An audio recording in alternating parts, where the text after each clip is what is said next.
Thanks, Peter. Seeing that at 7 o'clock, we'll bring the Board of Water Commissioners meeting. We'll begin with public participation.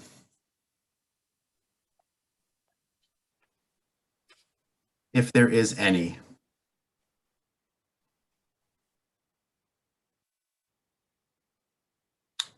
Thank you, Peter.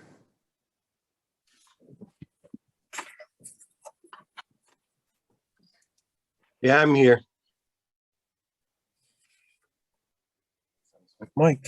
Yes, Mike Burns, 19 Kylie Lane, water commission. I'm sorry, liaison from the water from the City Council to the Water Department.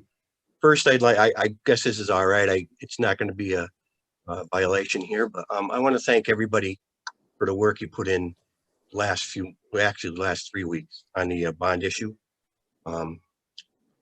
Especially Heather and Fran and Steve. I know it was a tough, time. We had with many questions. You answered them all fine. And I'd just like to thank everybody, especially the Water Commission, for giving me that opportunity. And anything I can ever do, just let me know. So thanks again. You guys do wonderful work there. Thank you. Thank you very much, Mike. Very well said. Is there anyone else?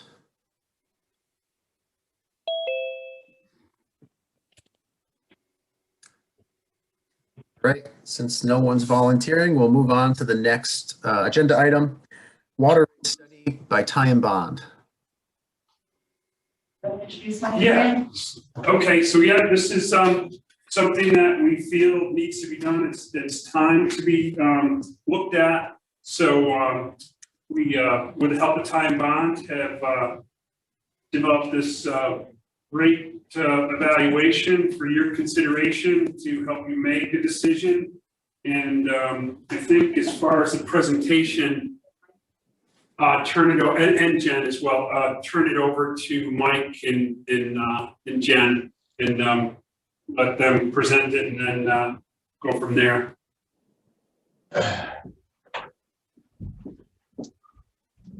All right. Hello, everybody. My name is Mike Schrader. I'm with, excuse me, Ty and Bond, and I am an engineer, not an accountant, but I do most of my work these last 5 years has been with rate consulting. Excuse me. And I find it very interesting and, rewarding, because I think it helps communities do what they need to do to not only to fund their capital programs and their operations, but also to try to match that to the needs of the community. And Fran, I'm sorry, I don't know you all well enough by face. Who's in the room with you? Oh, okay, I'm sorry. We have Hannah, office manager, Joanna, the Hi, Joanna. analyst, myself, and Steve Fernandez, deputy of water. Hannah, you'll be able to do a screen, help them with screen share if you need to. Yep, I'm going to do that right now. Good. Joanna, I'm not going to lie. I mostly just wanted to make sure that was you. So if I have any questions. You can take over. Okay, so I'm going to share my screen and I'm going to try this. So I don't know why this.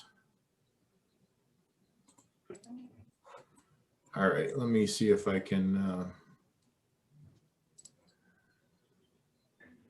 It's always a challenge to see the people and what I'm sharing at the same time. So bear with me a second. So this is intended to be informative and somewhat informal. My goal when I do this work is that I want to support informed decision making by the board, and beyond that, it's data driven and transparent.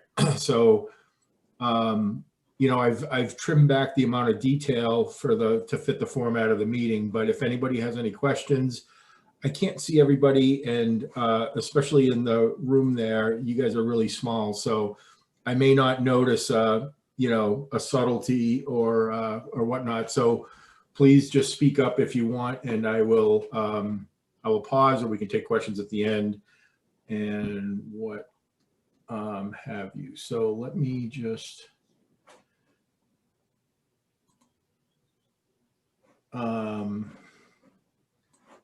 bear with me a second here. Full screen. Yeah, it says full screen, but it's actually a little bit less. So, It looks here, Mike. Yeah, I think it looks okay, Mike. okay. Were you getting the bottom too? I wasn't sure. Yeah. Okay. So what we do is I want to go through a little bit of the process and the methodology, how we do things. And again, this is, you know, my goal. I'm going to present you with 3 different options or 3 different alternatives for rate structures. They all work, and it's just a matter of figuring out which one works best for the city. And I want to explain to you how we're doing it and what, you know, what goes into it, so that we can, like I said, my goal is that you completely understand what we're talking about and can, you know, decide what the differences are between these different alternatives. So when we look at water rates, there's 3 primary goals or principles. The first one is to recover the full cost of service. And I think you guys are doing that. What this means is that you're meeting all your requirements, and that's sort of the table ante I think most water systems do. But what I mean by that is that you're doing everything that you want to and you think you need to be doing beyond, you know, meeting your regulatory requirements. You're fully staffed, meaning that there's not, you know, openings that have been open for a very long time. And this, you know, it may not seem like it applies to you, and I really don't think it does, but these are sort of the standards. And, you know, there's quite a few systems out there where you find they haven't raised rates in a long time, that attrition starts to happen and things kind of start to go by the wayside. And of these 3, the most important is that you have a proactive repair and maintenance program or capital improvement program. So when we say recovers the full cost of service, it means to maintain the level of service for your customers, that 1, that you're required to by statute, and 2, that you want to meet. So the next one is to distribute costs equitably. An enterprise is a closed system. Mathematically, it's a net sum zero game, meaning 2 things. I think of it as, you know, like I said, it's a closed system. So if you want one person or group of people or customers to pay less, other people have to pay more. And the reason I say that is because as we're thinking about this, you charge water rates, or you charge your customers for water to recover that cost of service, so that it's separate from the general fund and it's completely independent. And to do that, any rate structure will do, you know, just to meet that cost. So you could just divide the number of users and say, okay, we're each going to pay, you know, $100, whatever. And that could work, but it's not fair, or it's not equitable. And by that, we mean looking at the difference between residential and non-residential customers, between large households, or really large users versus small users. And then the difference between essential use and discretionary use, which in the, you know, in the real world is really irrigation. So we want to understand how the costs are distributed between your big water users and your not so big water users. And again, a simple rate structure, if it doesn't discern between, say, the usage, then you will unintentionally find yourself subsidizing large users being subsidized by small users if it's not a granular rate structure. And then lastly is the is that we want to provide revenue stability and resource protection. So we look at usage trends, which in Westfield has been very interesting. We'll talk a little bit about that. We talk about rate design, which is the sort of the heart of what we're doing. And then permit limits, which is usually a nod towards conservation. And I don't think that that's going to be a big, something's flashing here.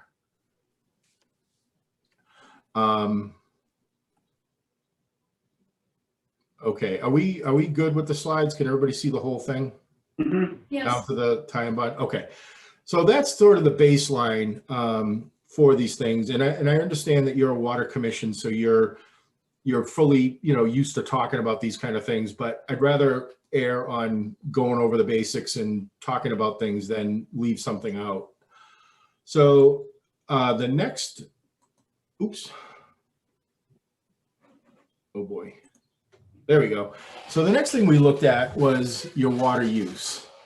Mike, sorry to interrupt you, but we're only seeing screen one still. Oh boy. Oh boy. Let's see. I'm gonna try. So it's not going backwards, forwards. It's just stationary right where you began. How about people that are remote? Anybody? I only see the cover, Mike, and the most bottom text I can see is Board of Water Commissioners. Oh, you know what? I'm 20th and sorry. Ty and Bond let's border. Stop that. And I apologize. It is always a little tricky here. So let me, Didn't thank pre- you for saying that, by the way, because I would have just kept going. All right. around.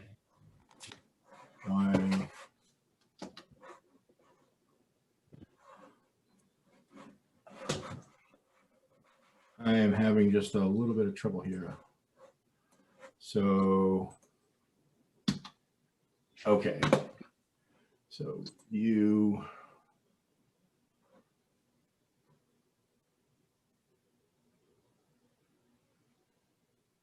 Presentation, and let me just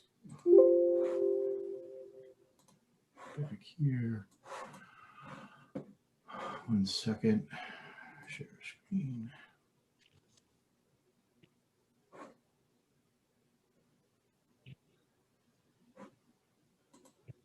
All right, let's try this. Yep. There we go. Yeah, it's you- much better. So you didn't see this whole slide? No. No. Sorry about that. So First these are the, I don't know if I need to go through it again, but your full cost of service, distributing the cost equitably amongst the different types of users and the size of users, and then providing revenue stability and resource protection. So with any luck, we'll go backwards. Are you seeing a usage? Yep. Okay. Yep. So when we first started looking at this, water use is very interesting. It's different everywhere. I've looked at across the state, and for every system that's using less water, there's a system that's using more water.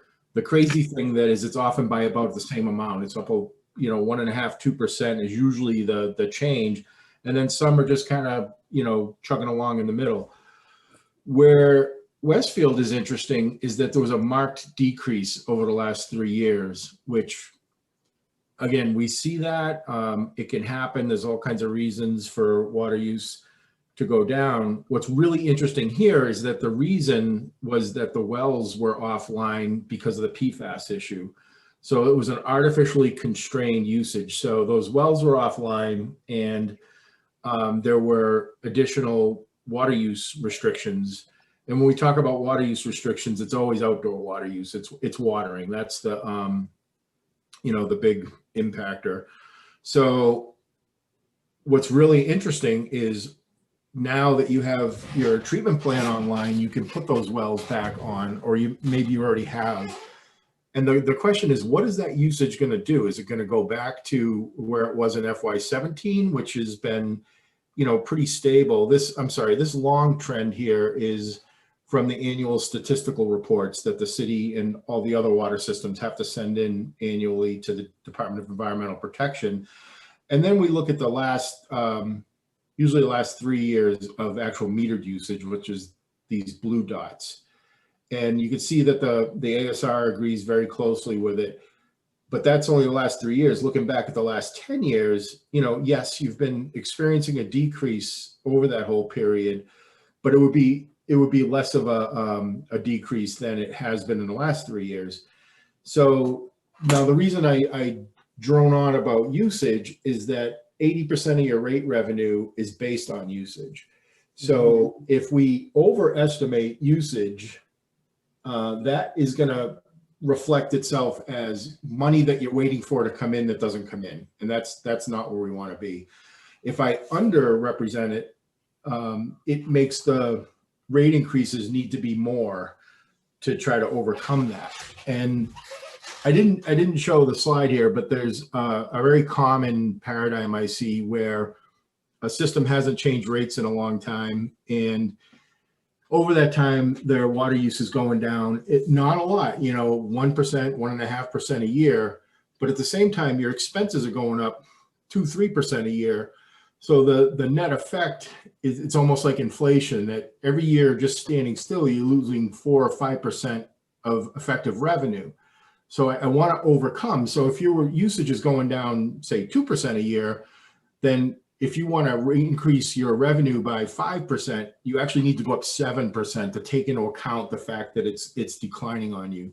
So long story short, what we've done, which I think is conservative, is just show that usage staying at where it was in 19 and staying level. I don't think that's what's going to happen. I think it's going to go back to one of those, you know, prior year levels, but frankly, we don't know. And I'd rather be conservative low right now and be surprised, you know, with additional usage, because we just don't know. And I also don't know what your plans are going to be in terms of water use restrictions. And sometimes that's not entirely within your control.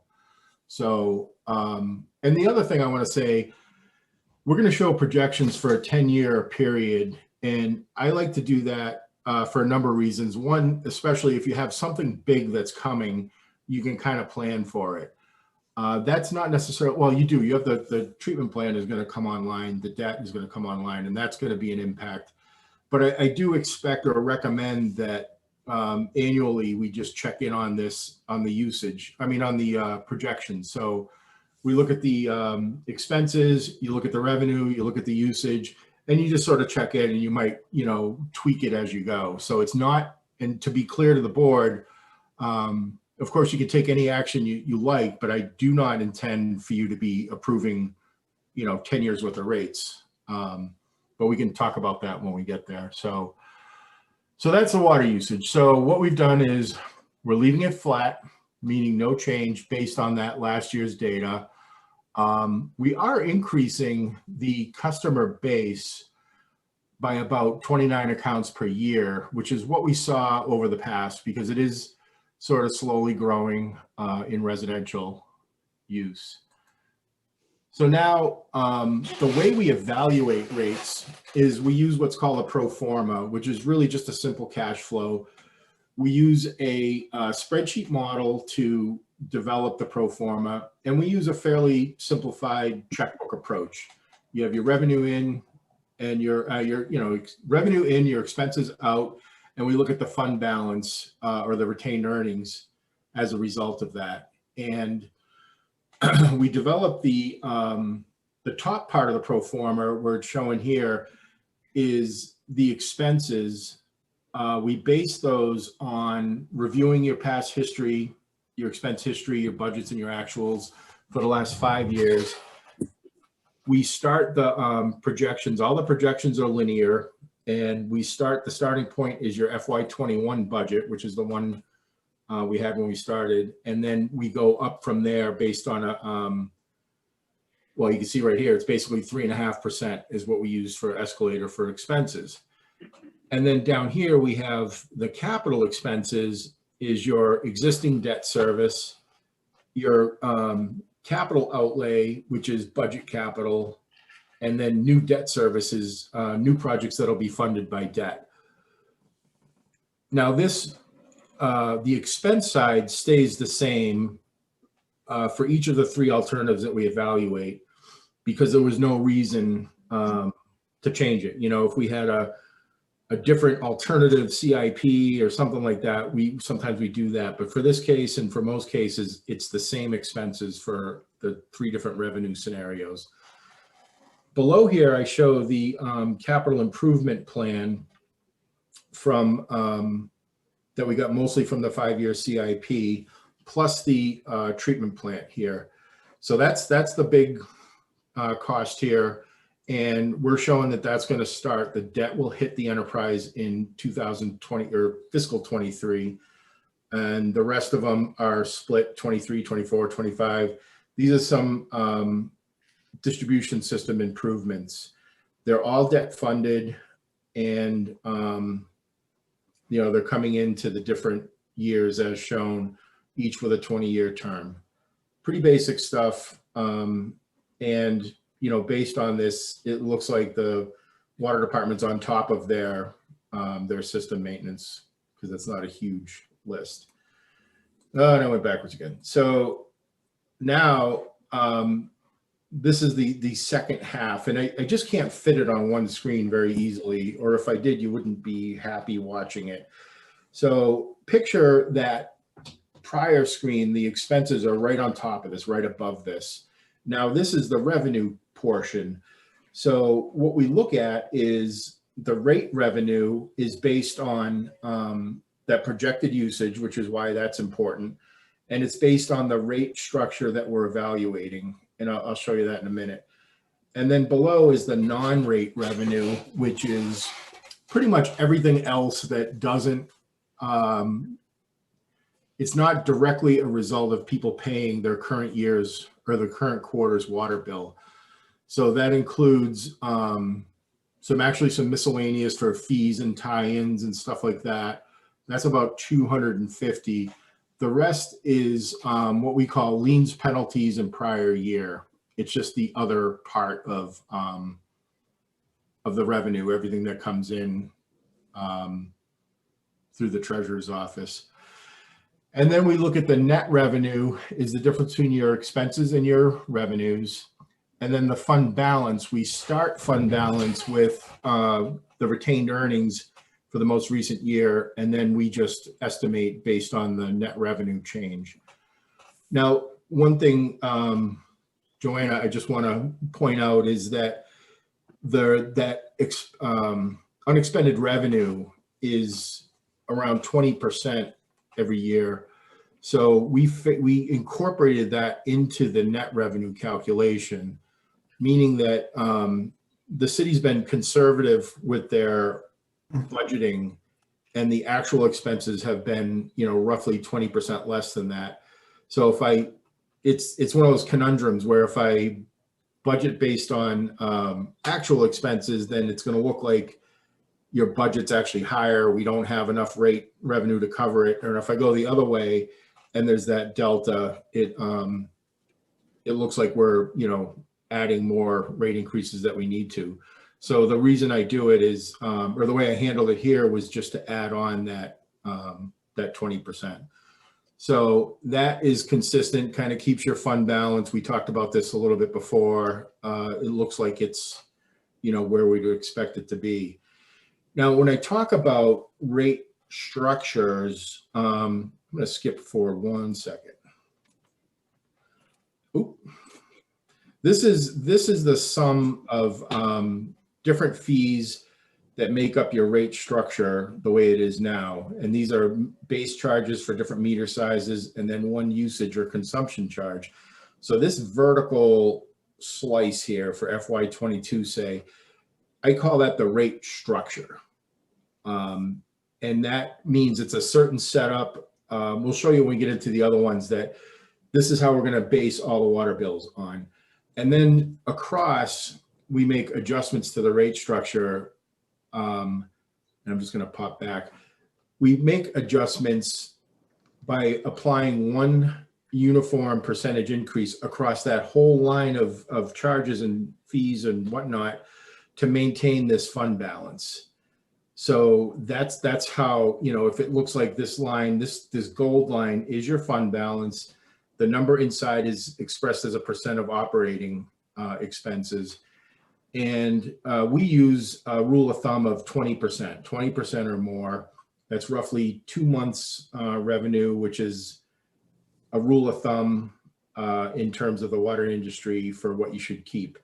So that's how we set the rate. So when we go to the other alternatives, that rate structure for the first year for FY22 is going to be slightly different. And then from there, it all goes up and down by the percentages that are shown. So that is the rates. And I don't have one slide with them all on it at once. I can pop back, or actually you have this as well. But the FY22 is what we're talking about here. And that's why there's generally not a rate increase for the first year, or for the first one, because we're changing that structure. The alternate B is a modified base charge. And what we did there, again, I'm going to just jump ahead for a second, is this is a little bit in the weeds, so I'm not going to spend a whole lot of time, but the city already uses an incremental base charge based on the size of the meter. And that is very much supported by the industry.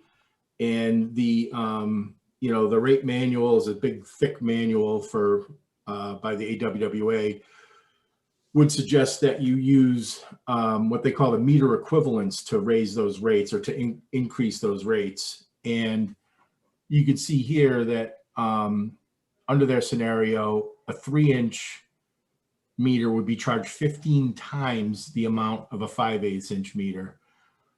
The city had an incremental rate structure, which is great. They were a little less, or well, actually quite a bit less than the recommended, or the potentially recommended AWWA values. And we just sort of rounded them up and off and kind of made them more consistent.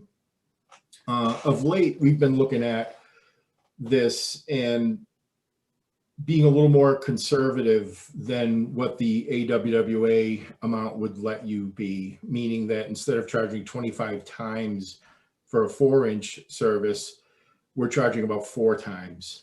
And at the end, I have some comparisons for some bigger customers, and we can look at it. And the thought is that not to hit rate shock, you know, that to just hit them with this really big fee going forward. And again, the whole thing is a balance. And believe it or not, in the manual itself, it says something to the effect of the right rate structure is the one that works for the community. You know, it's not as carved in stone as people might suggest. So it's a matter of kind of looking at your composition of your users and, you know, what works for that system and that community. So just to jump back. So that is the only thing that's different, is we modify those base charges, and we left the usage the same and just escalate that with everything else. So here you see there's only 2 relatively small rate increases, and that maintains the fund balance going forward. You know, and you'll notice a couple, you know, 19, 18, it's close enough. You know, you could put a little, you know, 1% increase on that year if you wanted to just kind of round it off, but it's close enough and it accomplishes the goal. You'll also note that these 3 scenarios they're not exactly the same in terms of the amount of revenue they raise and the amount of retained earnings you get. So that's just a vagary of the math. It's hard to get them to be exactly the same.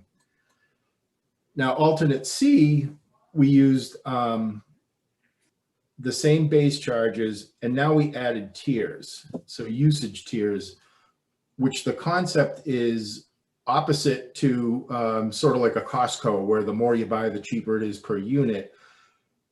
Tiered usage is the opposite, where the more water you use, the higher the cost gets per increment as you go. And that's really designed two ways. It's designed to encourage water use, conservation, and it's also to reflect the fact that bigger users have more of an impact on a system, or more potential to impact a system. So it's shifting some of the costs towards those larger users, because those are the ones that put the most demand on the system and on the the people that operate the system. It's not the the houses, it's the bigger users that can impact you operationally. So when we look at tiers, what we looked at was, we looked at your summer use, the winter use, residential, non-residential, and we use a combination, what we call serving size, which is based on a residential usage. I don't have it up, but you are like 90% residential, at least. Most systems outside of a big urban area are vastly residential. So when I say serving size, what we've done is we base it on how much water in this case, we're looking at a 2.5 person household at different usages. This is not how we set them per se, but this is just to help give people context to water use. So tier 1, the goal is to hit that lower tier of usage, and that's around 50 gallons per day for a 2.5 person household or a 2 person household. And that's a fairly low tier. That's the base usage. The second tier is at 30. So that's quite a bit more usage. You can see here, that's a family of 4, say, using 100 gallons a day. So that's a bigger usage. And then the rest, everything else goes into that third tier. And when we look at setting tiered rates, there's 2 components. This part, which is the volumes, and the next part is the price increment, which we show here. And the way that we structure this is the first tier is the baseline, so that's set at 1, and then tier 2 is priced at a quarter more, so 1.25 times tier 1, and then tier 3 is 1.75 times tier 1. And again, there's not a hard and fast rule to that. It's more of just balancing between the starting point for the rates. So you'll notice here, and I'm sorry, there's a lot of numbers to go through here, but this is the FY22, the first year of the proposed rates. So we maintained basically this same structure here we did for the base charges. Then we got to the consumption. It was $4.33 for everybody in the existing rate structure. We could actually, because of the way the price increments go, we base that first tier at less, at $3.25. And then the tier 2 is $4.07. So you can see, 7 cents is kind of an odd number, but the driver is the 1.25. And, you can't have everything be rounded. So we tend to let the dollar amounts or the actual rate amounts end up just being whatever they are, because it makes it's more explainable and easy to drive using the ratios. So we go from $4.33 for all the usage to $4 for that middle tier, and then $5.69 for the higher tier. So you're sort of shifting, you have the opportunity to pay a little bit less for the lower users, and for people using in that third tier, they pay a little bit more. And then those are just the volumes that we just talked about. These are in 1,000 gallons or kgals.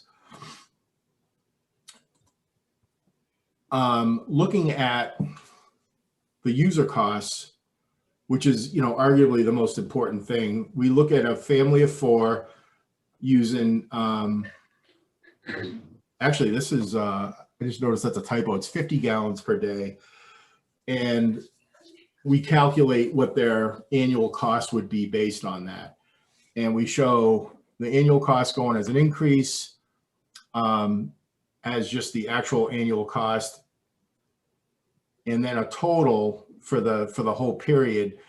And the total really doesn't have any function other than it's a very quick way to understand which is the best option for a residential user. So we have the alternative A, we stay with the existing rate structure. Alternative B, we go with the modified base charge, which we've shown, and then C is the base charge plus the tiers. And again, to jump right to the end here, the total would be $7,400, and that's, like I said, that's 10 years of cost. So no one's gonna pay that, but it's a good way to evaluate them. Alternative B for that user would be $66.99 or less, and then alternative C would be $6,900. So it's still a little bit more, and that's, it's hard to make it come out to actually be less all the time. So we can look at the bigger users to see what that does. And we could also, I guess, try to refine that if we wanted to. The next thing we looked at was your top 10 users, because I don't want there to be a surprise if you went to go with the tiered rate structure. What happens to the bigger users? You can see what happens to the residential user. So we looked at, literally, these are the top 10 users, and we looked at summer and winter. This was based on the summer usage, which is the higher, but then I've showed each quarter here of their usage for the year. And then you'd see how, if we were to break it into tiered usage, the cost for the tiered usage rate for one quarter, for this first quarter, is in the blue, and the existing rate structure, alternative A, is in the orange. And I based them both on FY24 because the rates are kind of established at that point, and it's somewhat arbitrary, but it's not the first year and it's not the last year. So, we're looking at Westfield State, Home Depot Distribution Center, some restaurants. The Westwood restaurant is not just a restaurant, it's in a big giant building, but I wasn't sure what that was called. So long story short, if you look at the percentage increase for all of these, they're about 20% increase for a quarterly bill. So, Mr. Chair, may I ask a question to the chair? Mark Crissati here. Yep, go ahead, Mark. I'm sorry, but I believe he just explained that opposite what's written here. ooh, So what's written here is the tiered rate, yeah, which you would are be correct. what's proposed, is in orange, and existing is in blue. Is that not correct? it is actually, I'm sorry, it's 100% opposite. I missed the, when I was typing it in, I got backwards. I'll change that when I send it for the minutes. So yes, good catch. The orange is the existing rate structure, and the blue is the proposed rates. Or the, Thank you very much. Actually, not the proposed, but the alternative C rates. Thank you. Yeah, thanks for clarifying Oh. that, Mark. Yeah, thank you. And then the next thing, and last thing we look at is the affordability for residential users in terms of cost impact. And the way that we do that is rather than, make any judgments or getting into the how much pizza costs and cell phones and all that thing, we look at the two industry standards that are used in the water industry. One is the residential indicator. If anybody's ever heard of the 2% of median household income, that comes from the sewer separation days. And I leave it in here because many people, if they've ever heard of anything, have heard of that. It's considered to be outdated. because the median is not a good indicator of household burden. And even said that we've taken the cost through that 10-year period without escalating that median household income, and we end up at a 1.3 or a 1.2. So that says, according to the methodology, that that is not considered to be a financial burden. It would have to get up to 2 for it to be a financial burden. Then in 2019, a more granular, more friendly, I don't want to say friendly, but a approach that's more sensitive to the more economically impacted people was developed. And that's based on the lowest quintile income instead of the median, which is the lowest 20% in your community. And it also uses this poverty prevalence indicator, which is the percent of the community that is at 200% of the federal poverty level or below. And you take the two and you come in, you enter this chart with the poverty prevalence indicator, and then you come in on this way with the household burden indicator, which is the same annual cost of water and sewer in this case, divided by that 20th percentile. The residential indicator only looks at the cost of water. So if we look at Westfield, your poverty prevalence indicator is 23%. So you're in this middle. And as far as the household burden indicator goes, anything less than 7 is going to be in this one category. And again, without escalating the lowest quintile, we see that at the end of the period, it gets up to 4.5% or almost 5. This is a simplified rubric, so it only has 3 categories and 3 categories. What this is really saying, in a way, is that no matter what you did, to a large degree, you would be in this moderate to low burden, no matter what, right? Because you'd have to get over 7% to even click into the next category. So, you know, I present this because it gives you the best indicator we have as far as financial burden goes. And I think it's more meaningful than looking at, you know, what the town next to you pays for water, because that is, you know, varies quite a bit based on what your situation is. So that is the end of the presentation. And I can open it up to questions to see if anybody, you know, if you have any questions or if you want to go back to anything else, or we can, you know, dive into more detail if you want. So I am gonna try this. I think we're all good in our audience. Are we leaving? No, oh, no, but we don't have questions right here. No, I don't think so. I think, Mike, with a tiered system, do you end up with an unintended consequence where people conserve, and especially with the meters that we have and their ability to, you know, have more control probably over anything in their household is water usage, and that some of those numbers go down of the high users? That's a great question. And I'll turn it around. The state is actively engaging with systems to start to regulate the registered volumes, that the part that was in place before the Water Management Act.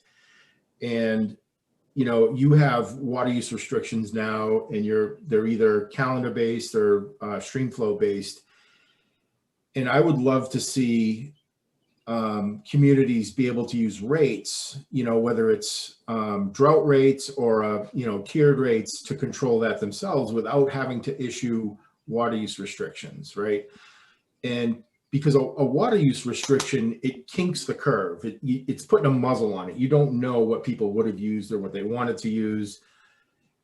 So if we were going to use that instead of water use restrictions, we were going to use rates, that would then, you'd want to take reverse what you just said, that unintentional consequence, and make it intentional and say, okay, how much do I have to raise that third tier until I curtail that water use to where we need it to be? And I'll be transparent with you. I've researched this a lot, and you either get like fingers and toes, or you get, you know, somebody with a PhD in economics with, you know, integrals and stuff. It's really hard. So what they generally say, that concept is called price elasticity. It's the change in demand versus the change in price. And generally speaking, water use is considered to be inelastic, certainly for the first two tiers, if you will. And I don't mean the tiers, the volumes that we set. In my mind, I think of, you know, tier 1 is minimal basic indoor use. Tier 2 is the same thing, but for maybe a bigger household. Tier 3 is when you get into what they call discretionary use, where it's watering your grass, it's, you know, that kind of thing. So people do have control over that. What I've read for a rule of thumb is a 10% increase in rate might result in a 1% decrease in demand. But it's, I want to know that answer, because I'd love to put forth and have, instead of water use restrictions, you drive into town and you see a flashing message board that says drought rates in effect, and people know what that means. They say, oh boy, you know, we're either I'm not gonna water the grass, or we're having my son's wedding here in September and I want a green lawn, you know? So it's, you know, we'll let them make that decision. But it's not, from the communities I've talked to that raised rates a lot and saw a change in demand, they said it doesn't last. People kind of revert back to the, you know, and your water rates are not crazy high anyway. So yeah, they're, you know, that $700-800 is not, you know, fairly average.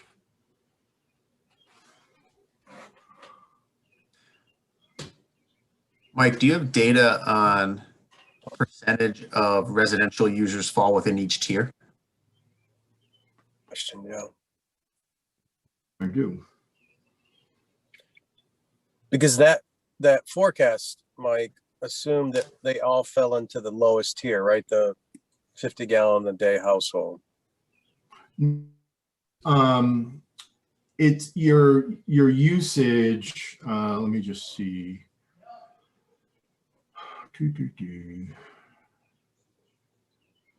And that's what I thought. I mean, that's how I interpreted that. I wasn't sure. No, if you used, just trying to think what's the best thing to show here. I think Joe's question is spot on, because that would help you model the kind of where, to your point of elasticity, where it would start to make a difference. So this is the data, the actual, you know, the not the raw data, but the process data. This is not the rate model, but this is the distribution or usage analysis.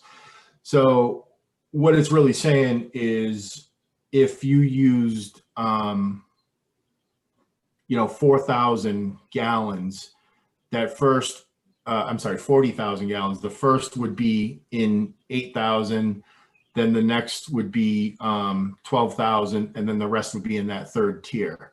So it breaks down as you use more, you go into higher tiers, and that part of the usage gets charged at that rate, versus that, you know, the first tier always stays the same. Let me show you this. It's a little messier, but it kind of gets to it. This is just the back data for that top 10 users. So I took their total usage and I broke it down into the tiers. So everybody, they're all above tier 1. So everybody has a tier 1 cost of 8,000 gallons. The tier 2 is all 22,000 because they're more than the two combined. And then what's left goes into that third tier. So for a residential user, when I was looking at that, this is just, again, this is side math. This is me looking at the typical residential user, their cost for the base fee and then usage fee under that existing rate structure. And then under the tier, this is the base fee, and then tier 1, tier 2, tier 3. And I just wanted to see how that looked. And it actually came out a little cheaper with the alternative C.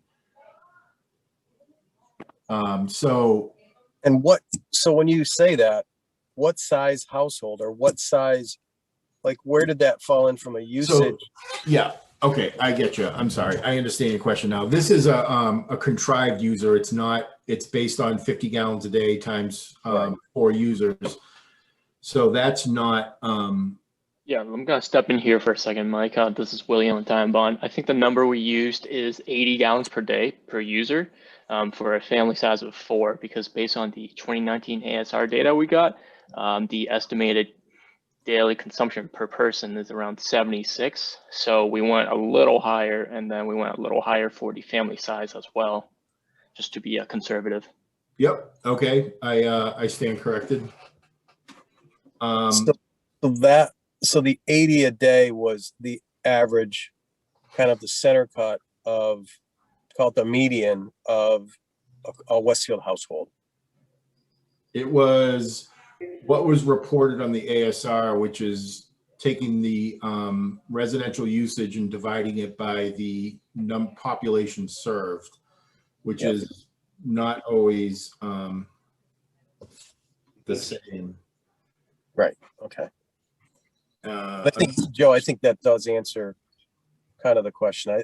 I think we're both dancing around the same thing, that revenue forecast may be a little bit low, depending on how the rate was structured. But I guess that's what we're saying, Michael, that might be right.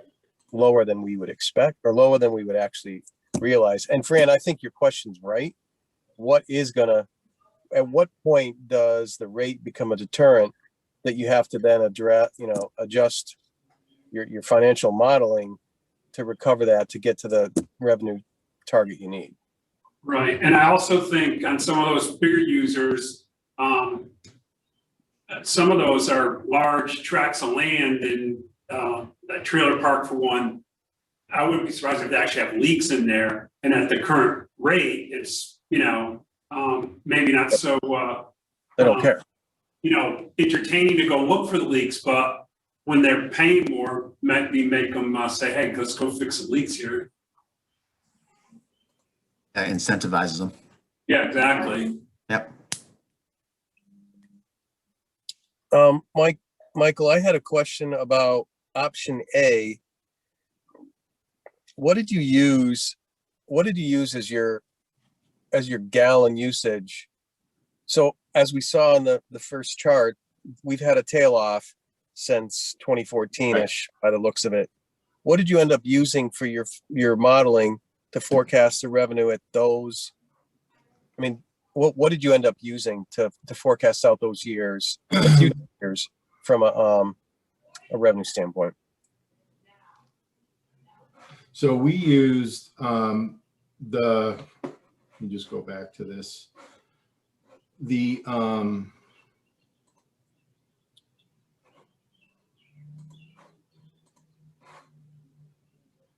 So FY20 was based on the same value that we had for 18. Yeah, actually 19, and we just assumed it would keep going. I'm pretty sure it's going to rise up more than that. So we would expect, I mean, I asked the group, Fran or Steve, I'm curious what caused that drop off from 13 into 14 that looks like it stabilized at that level. And then obviously I think we would all probably believe that, our water restrictions in 17 through 19 caused that downward trend again. But I'd be curious to know what happened in 13. But I mean, I don't know, maybe we forecast out as an average of 17 through 19 and see if that, again, because it may be more conservative to do that, but I think we have to be realistic about what we think water's going to do from a usage standpoint. So kind of based on the ASR data, it seems that in FY 13 and 14, the surface water source went offline. So I'm not sure if that reduced the supply available. That, yeah, that's a real good point. Yeah. Great point. And- Yep. Oh, 14 was a wet year and 16 was a dry year. Yeah. Point. Yeah, that's when we put in the raw water main. I don't know. I mean, it's hard to predict what future usage is going to be, but clearly, if we were all good prognosticators, we could set a rate that would get us to the revenue we need. But that's the crystal ball we really need to buy. And the the increases are not crazy either. You're not really, it's because it's right here, right? So if we look at this, minus the rate increases and all that, your expenses aren't going up that crazy. You know what I mean? Like, you have a pretty stable enterprise here. So the big thing the only thing that's coming on is this debt cost here. And you can tell just by the size of the bars, frankly, that it's not a crazy amount of money. So that puts you, if you want to feel good about something, we can show you all the other communities we work for. They're like, wow, that's a big increase. So you're, it's not, these are not killer rate increases. If the usage goes up more than we thought, then yeah, you might find yourself in that second year not needing to increase it. The reason why I didn't want to go higher with the usage is, one, I'm not exactly sure what you're going to do with your water use restrictions. The plant's just coming online or is just online. So, the most conservative thing is to say it's going to start where it is. And, we could increase this. One of the challenges with using linear projections is if we say it's going to go up 2%, well, it just keeps going the whole way. I thought about, starting from like this point here and looking at that, but I don't know. I don't want to go too far away from the data that we have. Right. I mean, guys, I think, and department, I think that last chart certainly puts, that's the bar chart, Michael. It really makes a stark point because of the increasing debt service. And we all know what we've done over the last 2-3 years from a project standpoint, and what, with 1 and 2, going before, to be worked on. I think that's, to me, is the stark reality of this is the debt service is what's really dry. I mean, we've done a really good job, to your point, Michael, of managing cost and within the department, but the issues are we've had to really change infrastructure to address the PFAS issues, and that's not free. No, but at the same time, you've done the $13 million plant, the debt service is around 700,000. So, compared to a $6 million budget, it's not a dramatic change. This is, I have to be careful. I hate to ever say, oh, you can afford this or you can afford that. All I can say is that based on a lot of other systems that we've looked at, this is, in my opinion, entirely manageable. It's not a drastic increase. You've done a good job of keeping your expenses in check. And if your usage goes up, that's going to make it even easier.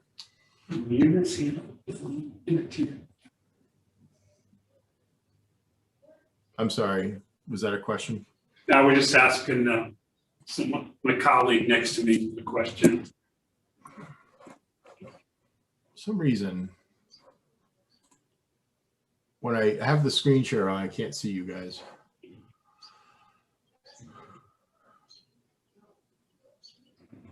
To the chair? Go ahead. So Mark Cressani here, was that a go ahead to me? Yeah, go ahead, Mark. Thank you. Look,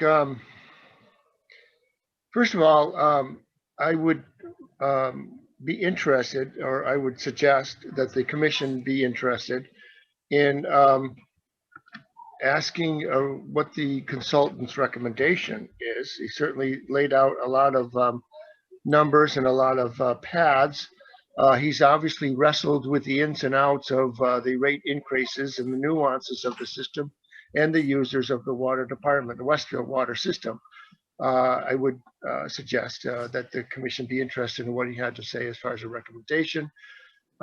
Short of that, I would reiterate to the commission something I have said for a decade plus, in that, look, in my short 30 years with the city, I have seen the Water Commission go through a period of time, 10 years of not raising rates, 10 years, not raising rates, and then finding themselves short and wanting to raise the rates 30%.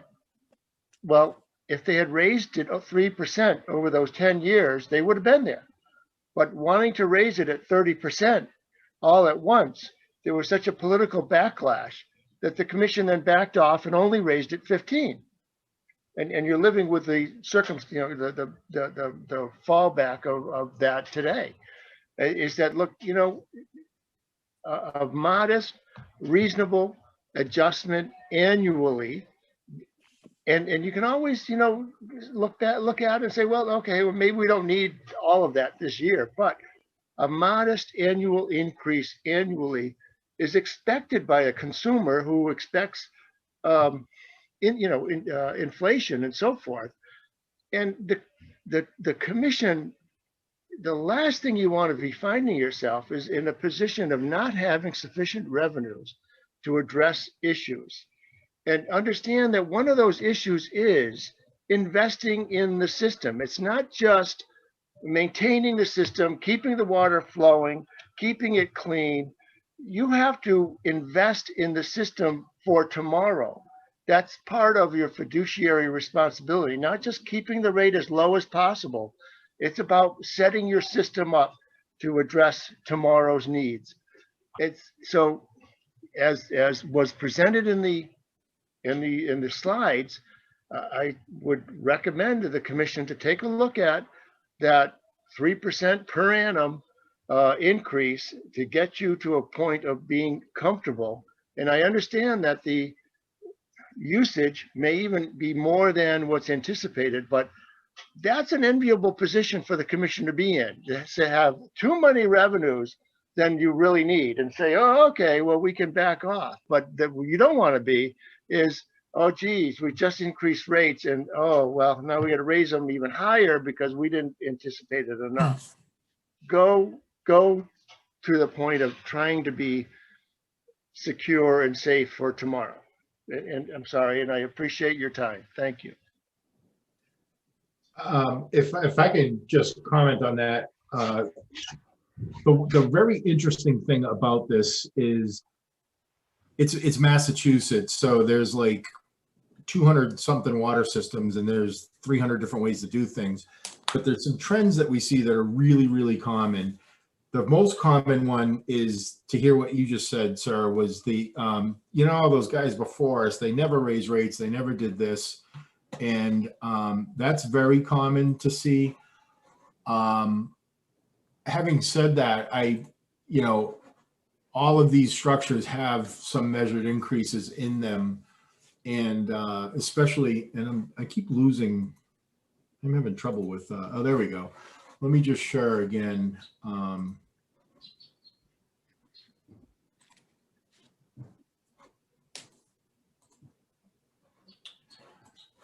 So we are looking at, continuous increases.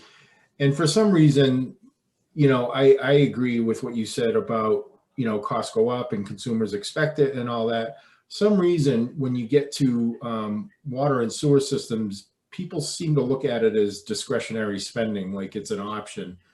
And I'm glad that I haven't seen that here. And, you know, these rate structures all maintain a balance that you want to see. And, you know, one of the things you notice as you tweak them more, they generally require, you know, less adjustment. So this third one only requires a 2% a year. And that's just to, you know, kind of keep up with the price increases as you go. So I was happy to see that you weren't, you know, another sign that that you haven't been doing a good job is that your existing debt would be really, really low.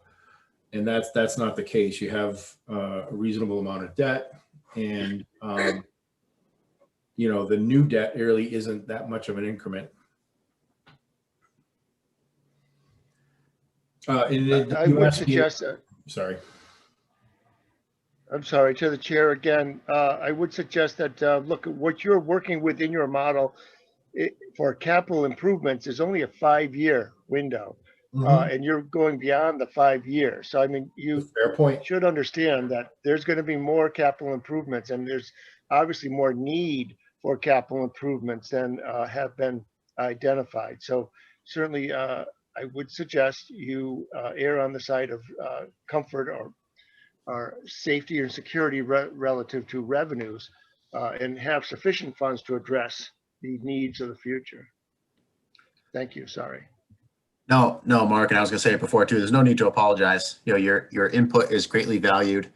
And I personally am of the same mindset. You know, it would be great for the department to have sufficient revenues so that they can stay ahead of infrastructure improvements, you know, in preventing the excessive Band-Aid repairs. You know, Band-Aid repairs over time cost the city more money, which in turn will deplete operating revenues and, you know, take away from future improvements in repairs that are planned in the capital improvements plan or whatever it may be to get done. So, no, your input is greatly valued, and thank you for you know, bringing it to our attention. And that's Thank you. another point why I don't want to see you, you know, this is just an illustration, and that's a good point about the 5-year capital. As more picks up, what you'll see is, you know, next year we'll look at it and say, oh, okay, this, you know, revenue was up, usage was up, or whatever, revenue was down, expenses were down. And then as you start to get into like year 3 or 4, the city's going to be thinking about the next 5 years and what that looks like. And that may change these last 5 years recommendations, you know. So, Mike, going back to Mark's point, I guess of the 3 options, you know, which, you know, do you and Time Bond have a recommendation at this time, or is that something that, you know, the city is going to present at a later meeting? You know, it's not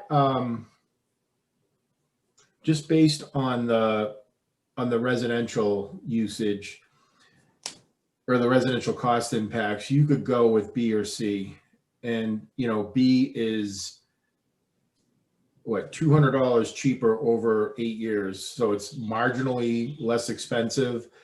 One of the things I like about having a tiered rate, if you said that you wanted to stay, you know, say you wanted to go, you didn't want to go with you wanted to do B, but you still wanted tiered rates, you can set that increment to be 1 across the board or very close to it, and then have the ability to change that over time as your situation changes if you want. Meaning that, you know, if you're going to a tiered usage for the first time and you have, say, for example, a community that was going to metered use for the first time, you don't want to jump into that if you're not sure what the usage patterns are. So sometimes we'll set them very close where tier 1, 2, and 3 almost cost the same, but you have them. And then as you go, you can increase the price tier between them to get the effects that you want. So I'd be okay with B, frankly. I think it still worked. It wasn't much of a change. Your rates generally work. You don't have a, you know, a crazy impact, and you would be impacting the big water users less. thank you very much. Are there any other questions before we move on? To the chair, if I may, Mark Rosati, one more comment. Yep, go ahead, Mark. And I apologize for taking up so much of your time, but if I could emphasize again, look, in my tenure, I have come to appreciate truism that is all change is bad.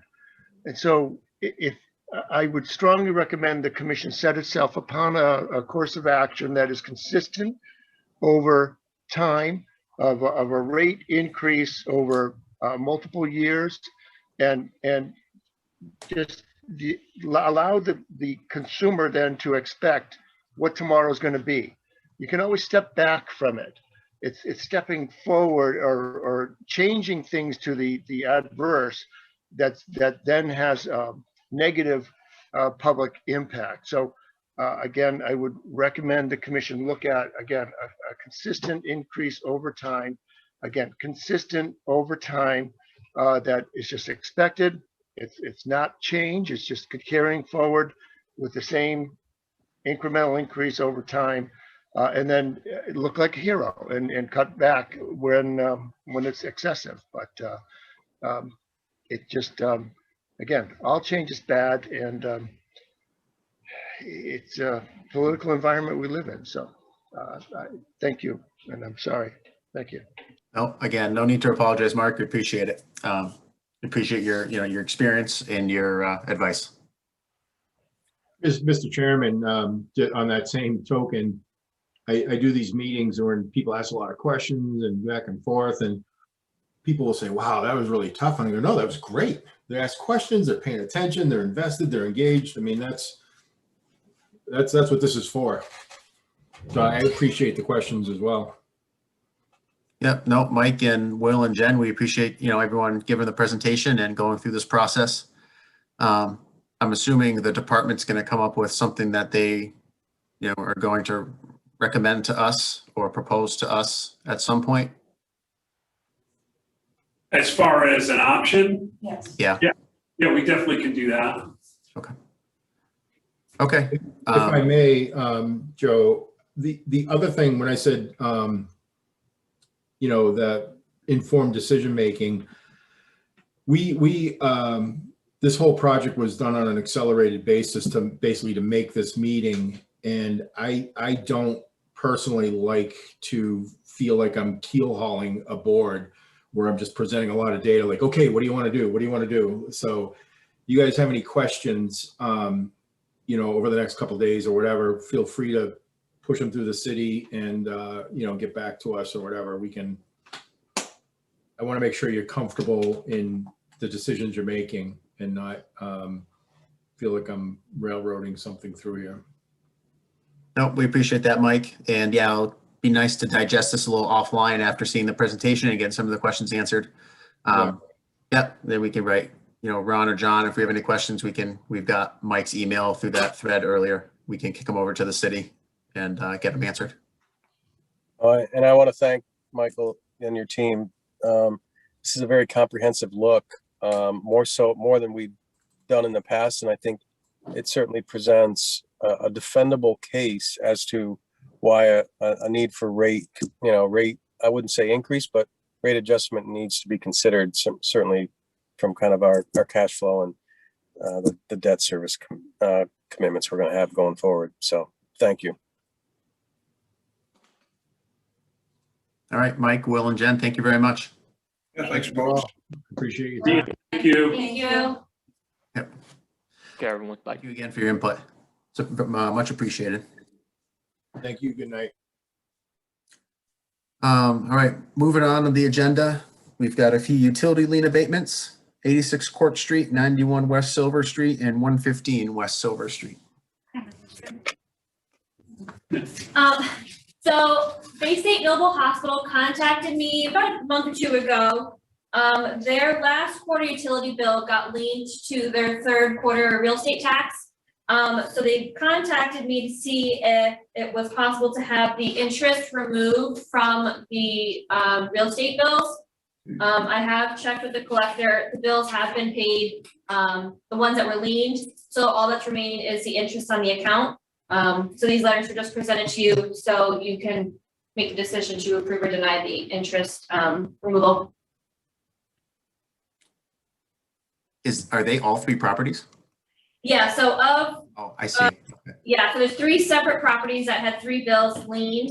One is 115 West Silver, which I think is one of the main buildings on the property. 91 West Silver and 86 Court Street.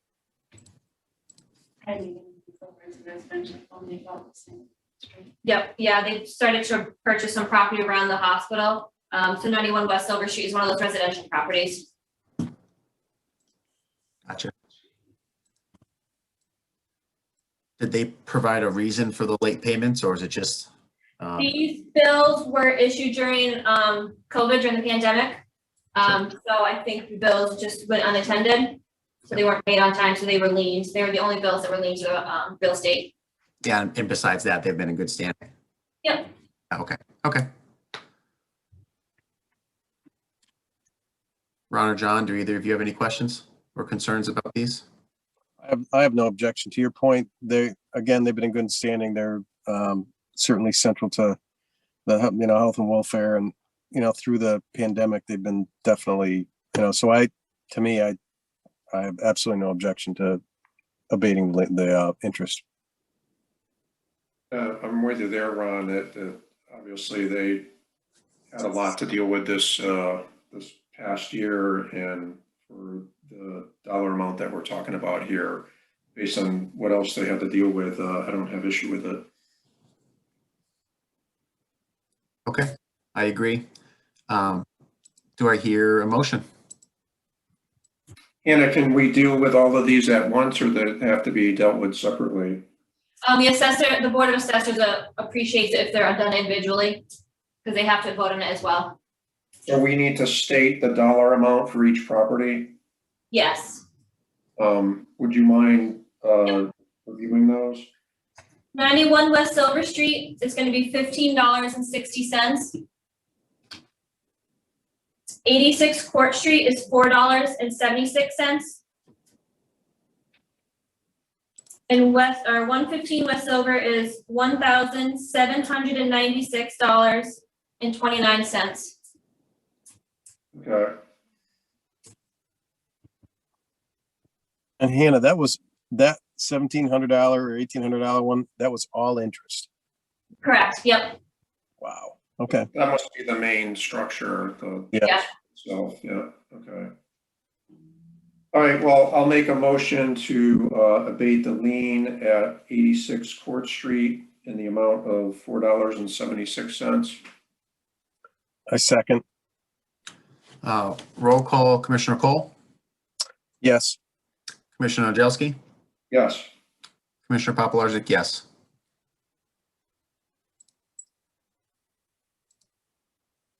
I make a motion to abate the lien related to 91 West Silver Street in the amount of $15.60. I second. Roll call, Commissioner Cole, Yes. Commissioner Ojelski, Yes. Commissioner Papalarczyk, yes.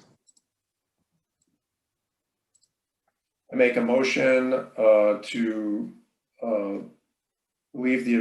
abate the $1,796.29 interest related to the property at 115 West Silver Street. I second. Roll call, Commissioner Cole, Yes. Commissioner Ojelski, Yes. Commissioner Papalarczyk, yes. Thank you, John, for doing that. And thank you, Hannah, for the explanations. You're welcome. Next item on the agenda, approval of water abatement and refund policy. So I forwarded you a new copy based off of the discussion from our last meeting.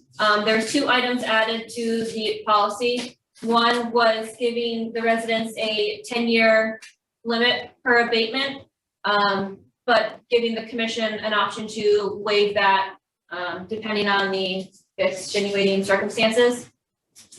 And the second item was that the department would handle the abatements, but all final approval would go through the commission.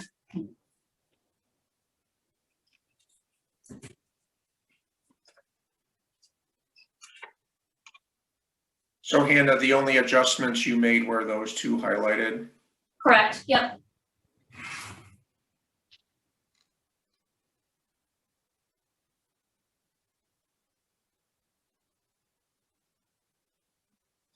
Yeah, I think this is fine by me.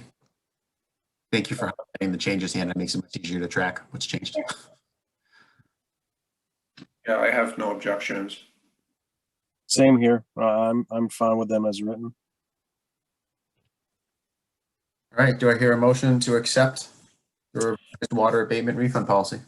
Sure. I make a motion to accept water abatement refund, water abatement policy as written on notes presented at 4/20 or 4/21, 2021.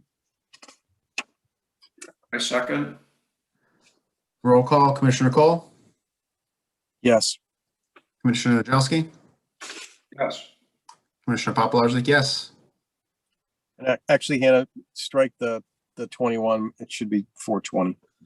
Okay, perfect.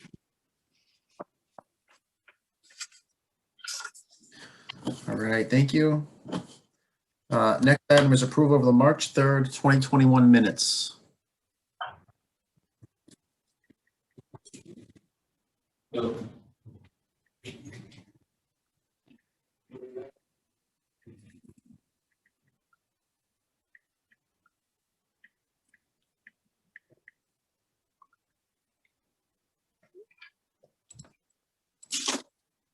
I read them earlier. I didn't have any exception to them.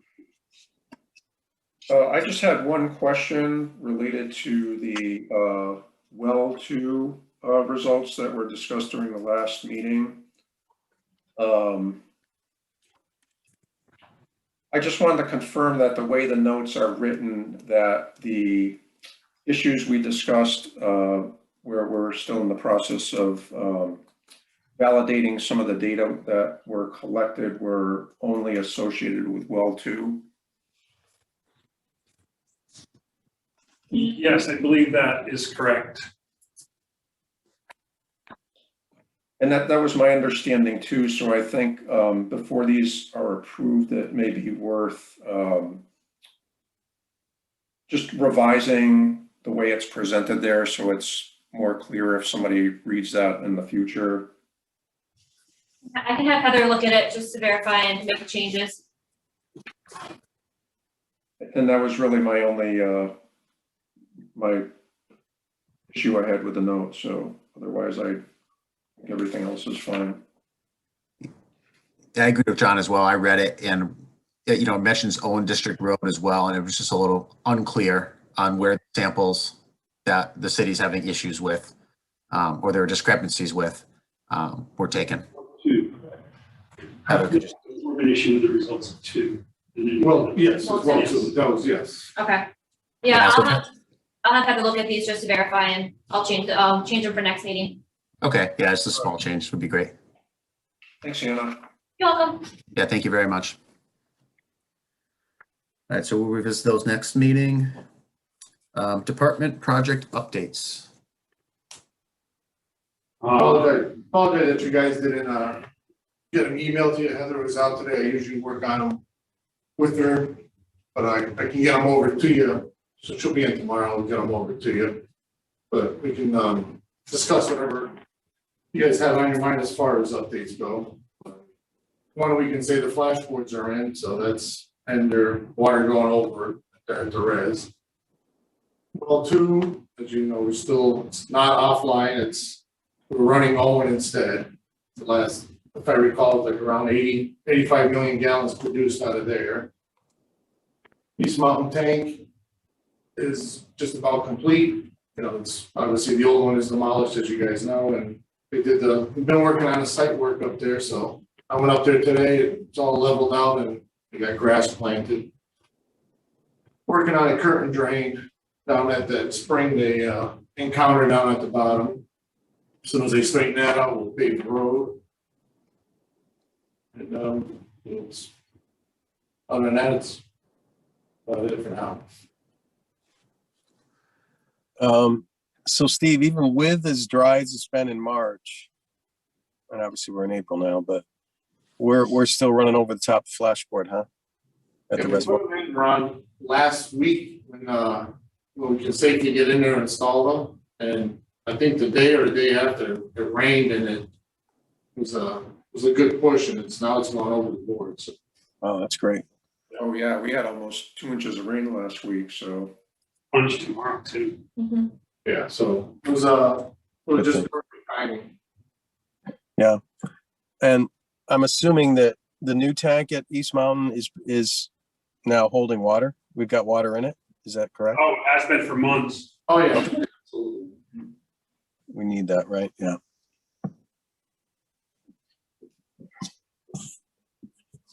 Those are all my questions, Joe.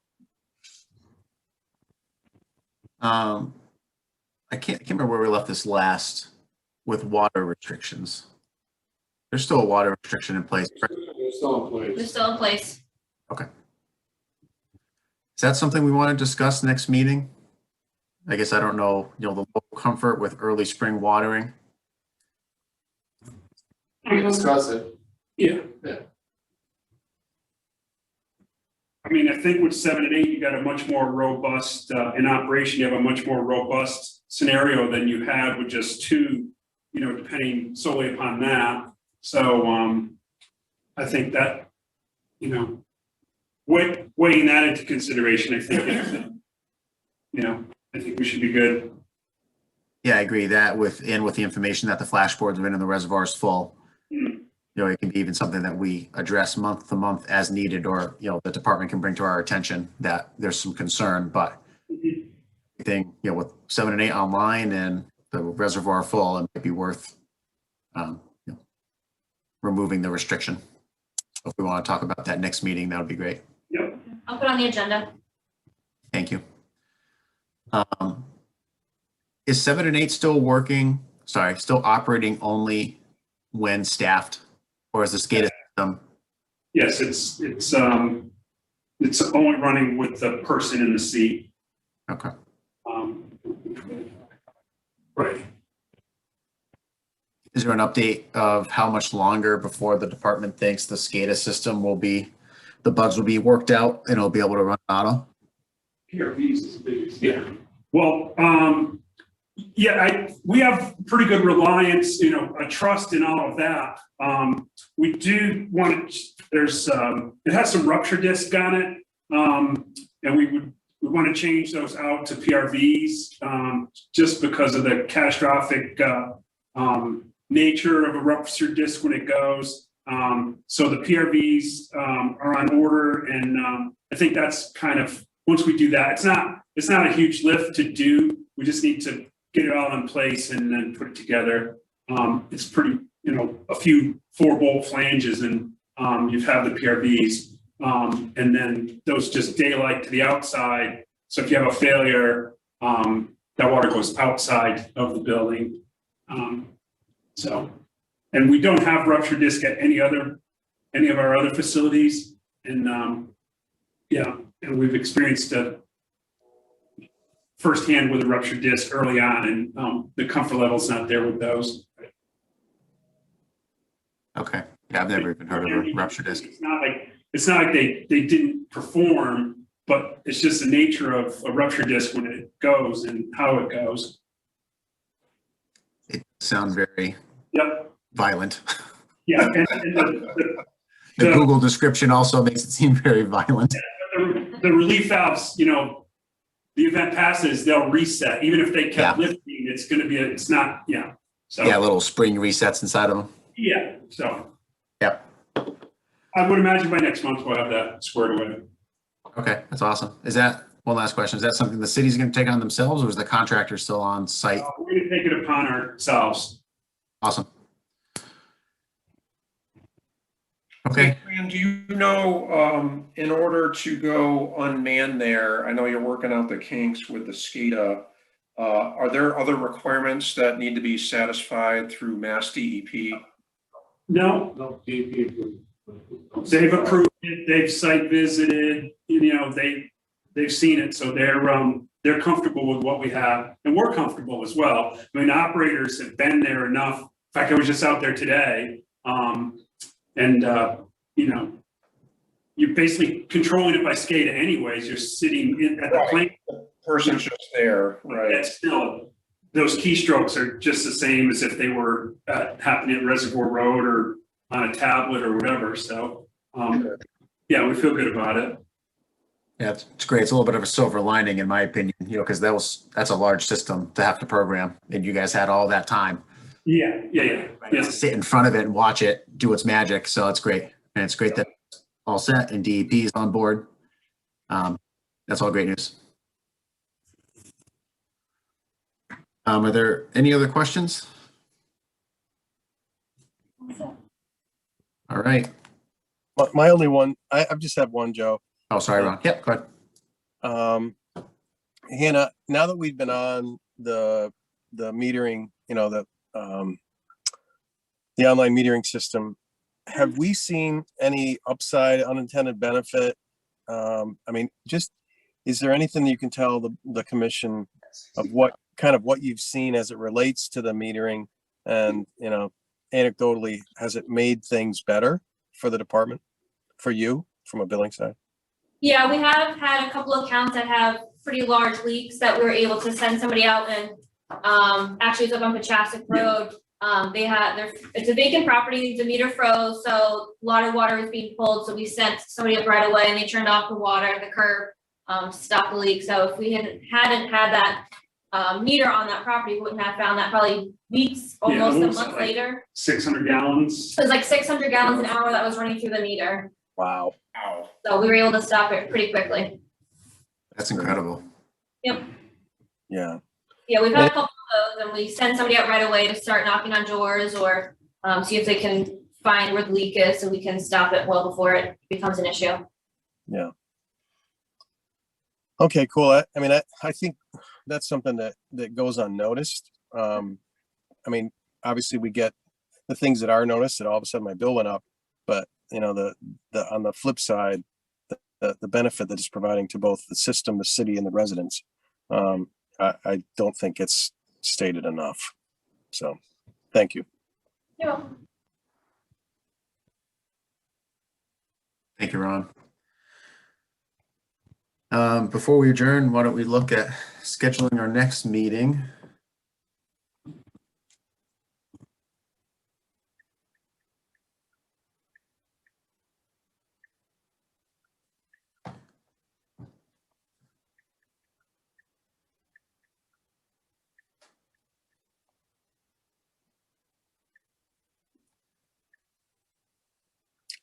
Not sure if the consensus is still to meet on the 4th, since that's only a couple weeks away.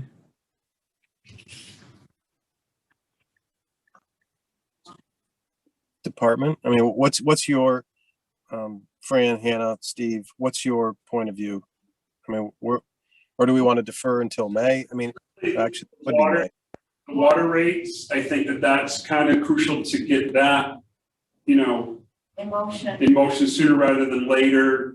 Obviously, there's not a whole lot's going to change between now and the 4th, but should have time enough to digest the information and give a recommendation, and so you guys can do what you need to do. No, I think that does make sense, Joe. I'd forgotten about that. Yeah, I just don't want it to drag, which it can easily, you know, so I know it's only a couple of weeks away, but any questions, we're here, Mike from Time Bond. It's gracious enough to help us. Yeah, I was even going to suggest the 11th, and then we'll go right back on track. So we'll have 3 weeks and 3 weeks between meetings, but the is fine too. It doesn't matter. You know, there doesn't seem to be a whole lot going on. The 11th works. I mean, that's a little bit more time to digest, and Still gives us leeway. and then gives you guys, you know, some more items to come up to deal with. And The only problem is that Public Works meets on the 11th as well, so we might have to meet before at 6. Yeah. But let me check the calendar on that. does the 4th work for everybody, Ron and John? I can do the 4th. Actually, the 4th doesn't. Okay, I was gonna say, I don't make things more difficult on you, Hannah, unless, we've had a conflict. I'm, No. I'm, I can check tomorrow. I can check with the clerk's office. What'd you say, Yeah, Ron? I'm out of town. I will be, I'm actually gonna be on the West Coast, believe it or not. Oh, so you'll be joining us at 4. At where? How far west? San Diego. That sounds nice. It's work though. It's not. Yeah, work in the sunshine. Yeah, at least working. Yeah. Nice. Versus Harrisburg, which is where I'm on my way to now. Yeah, it does. The 11th, does that work for your schedule, Brad? Yes, for sure. Okay. The 11th would work for me as well, Hannah. I, if possible, prefer 7, but if 7 doesn't work, then let us know what does, and we'll make. I can always talk to John Sullivan, and we can always work something out. It shouldn't be a problem. If it's convenient, I don't want to make a big to do. Yep. Okay, thank you. Yeah. So yeah, just let us know when works, and we'll meet on the 11th. All right, do I hear a motion to adjourn at 8:36? I make a motion to adjourn the Board of Water Resource Board of Water Resource at 8:37 on 4/20. My second. Roll call, Commissioner Cole, Yes. Commissioner Angelski, Yes. Commissioner Papalarzik, yes. Okay,